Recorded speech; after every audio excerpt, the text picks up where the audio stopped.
Let me say a word in defense of reason in dialogue with faith. Because faith is that proof. Faith unites us to that substance. But reason, in order to realize its full potential, needs the horizons revealed by and truths contained in the faith. And not just any faith, but the Catholic faith.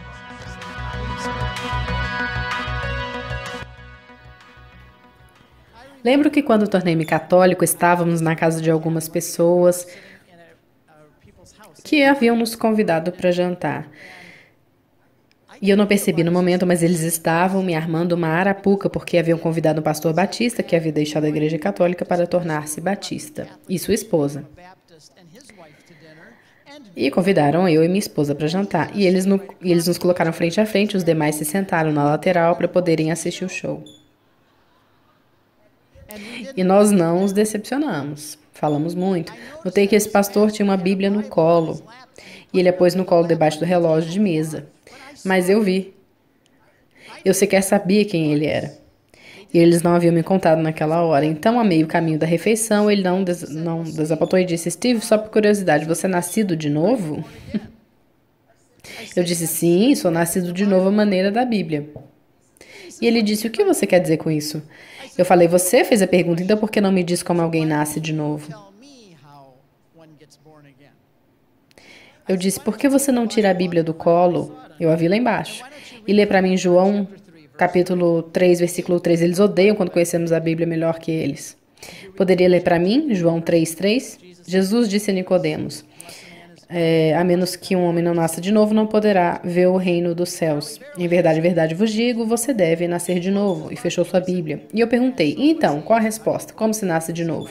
Ele disse, convidando Jesus para entrar no seu coração e pedindo para ser seu Senhor e Salvador pessoal. Eu respondi: bem, agora eu estou num dilema, porque eu tenho que decidir se eu vou acreditar na sua definição ou na de Jesus. Em quem eu deveria acreditar? Você ou Jesus? Eu disse: poderia, por favor, abrir a Bíblia de novo e ler toda a coisa dentro do contexto? Ele abriu um pouquinho adiante no versículo 4 e leu. Nicodemos disse: como isso pode acontecer? Eu sou grande demais, eu sou velho demais para poder voltar ao ventre da minha mãe. E Jesus disse: tu és o doutor de Israel e não compreende essas coisas? A não ser que um homem nasça da água e do Espírito, ele nunca verá o reino de Deus. Eu disse a ele: Jesus disse que eu nasço de novo pela água e pelo Espírito. Você disse que é pedindo para Jesus entrar no meu coração. E desde então, eu fiz isso na rádio um dia desses, quando eu falei numa rádio qualquer, estava com o meu laptop. E se você ainda não visitou o estante do Logos Bible Software, exposto lá embaixo pela livraria, vá dar uma olhada. O Logos Bible Software é o mais poderoso e profundo software de estudo bíblico. E acabou de virar católico, de maneira que você também pode acessar as encíclicas, o catecismo, todos os escritos de Bento XVI, João Paulo II, os pais da igreja, o lecionário é incrível, está rolando constantemente no meu computador desde 1999. Agora o que eu faço com as pessoas é dizer: vamos ver onde isso diz na Bíblia. Podemos fazer todas essas pesquisas lá. É o software bíblico mais poderoso que você encontrará. Os católicos deveriam tê-lo, aprender como usá-lo e estar antenados com a tecnologia bíblica católica de ponta. Porque é o nosso livro, pelo amor de Deus, não é deles, é nosso. E, entretanto, por que somos nós que não conhecemos? De qualquer forma, essa é uma boa maneira de fazer. Então, gostaria de fazer uma pesquisa. Vamos procurar na Bíblia inteira. Pedir para Jesus entrar no seu coração. Opa! Não está lá, não existe isso. Senhor e Salvador pessoal, abre aspas, Senhor e Salvador pessoal, pesquisar. Não está lá. Acabamos de ver duas frases que não são bíblicas, mas da tradição batista, ou seja, eles inventaram isso. Essas frases não são bíblicas, não são encontradas na Bíblia em lugar algum. Jesus não usou essas palavras, os apóstolos não usaram essas palavras, não foram usadas até a Reforma Protestante, e mesmo depois, na maioria das vezes, no avivamentismo americano dos últimos 30 anos. Então, essas frases que eu estava usando contra vocês realmente eram de tradição batista e não da Bíblia somente, como os protestantes pregam. Você deve conhecer a Bíblia para poder questionar as pessoas a respeito desse tipo de coisa. Então eu disse a ele: Jesus disse que nascemos de novo pela água e pelo Espírito. Então eu me pergunto o que isso poderia significar. Eu disse: já que estamos aqui para um longo e agradável jantar, vamos fazer um pequeno estudo bíblico. Lembrem que não fui eu quem começou. Eu disse, Deus basicamente é muito chato, de certa forma, porque ele sempre faz as coisas do mesmo jeito todas as vezes. Ele sabe como fazer certo da primeira vez, então todas as demais são assim. E como ele começa coisas novas, ele sempre as inicia com a água e espírito. Então, vamos começar pelo começo. Vamos ler os 2 primeiros versículos da Bíblia. No princípio, Deus criou os céus e a terra era sem forma e vazia, e as águas cobriam a superfície do abismo. E o Espírito de Deus se movia sobre as águas. Os 2 primeiros versículos da Bíblia, o princípio, a criação da terra, água e espírito. E então, da cobertura do Espírito sobre a água, surge a terra, mar e a água separam-se. Deus toma um pouco de pó, transforma num homem, sopra em suas narinas, e aqui estamos nós. Sua primeira criação, a ordem natural, saindo da ação da água e do Espírito. Deus vai começar mais outra coisa. Os judeus chamam Noé de o segundo Adão. Porque a terra tornou-se tão pecaminosa que Deus teve de limpá-la e começar tudo de novo. Então, ele é o novo Adão na mentalidade judaica. E então vem o dilúvio, limpando e lavando tudo.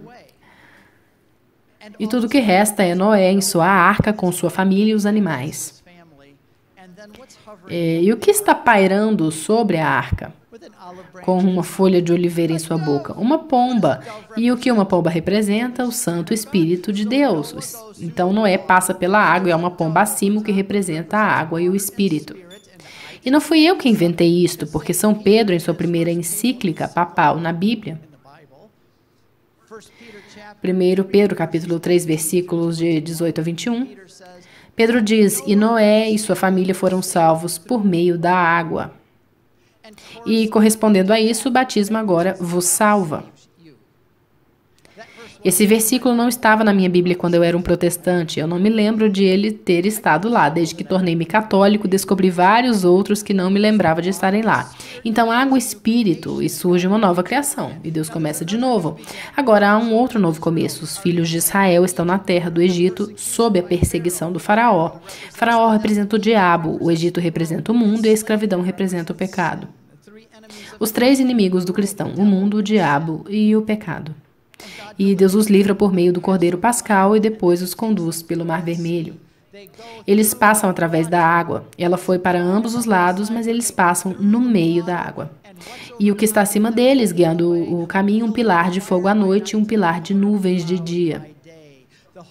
O Espírito Santo de Deus sobre as águas. Água e Espírito. Deus os salva do inimigo e os traz para fora da terra do Egito. E qual a nova coisa que ele começa? A nação de Israel.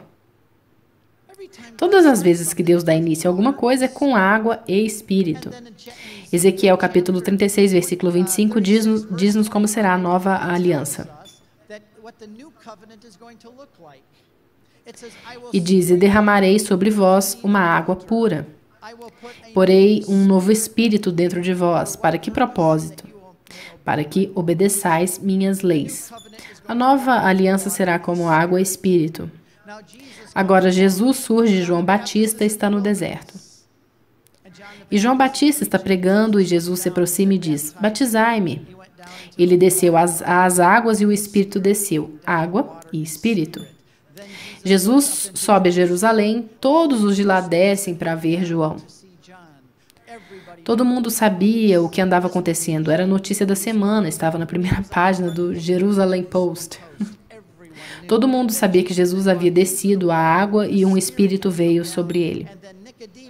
E Nicodemos aproxima-se de Jesus logo após isso, dizendo, o que devo fazer para nascer de novo? E diz Jesus, a menos que um homem nasça da água e do Espírito, não verá o reino de Deus. Por que eu nunca vi isso enquanto eu era evangélico protestante? Como eu não pude perceber isso? Não me sinto tão mal porque isso também escapou ao próprio Nicodemos. E Nicodemos, no livro de João, não é chamado só de um doutor de Israel, mas de o doutor de Israel. Ele não sabia. Por isso eu não me sinto tão mal. Mas o fato é que não foi nenhum bicho de 7 cabeças compreender o que significa água e espírito. Então chegou a hora da sobremesa e a conversa ao redor daquela mesa terminou. Mas a questão é que quando falamos sobre nascer de novo, temos de perguntar o que isso significa e como acontece. E quando alguém o disser de uma maneira não bíblica ou que simplesmente siga a tradição batista, devemos conhecer nossa fé bem o suficiente para dizer: espere, calma aí, vamos pegar a Bíblia e dar uma olhada. Mesmo em Tito, há outra passagem em que Paulo fala sobre isso, e ele diz: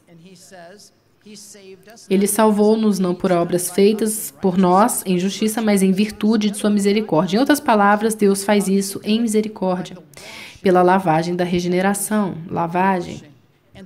e a renovação do Espírito Santo. Água é Espírito, é dessa forma que nascemos de novo. E ele diz: o Espírito Santo a quem Deus derrama sobre nós, o que é uma imagem da água vertida em nós no batismo.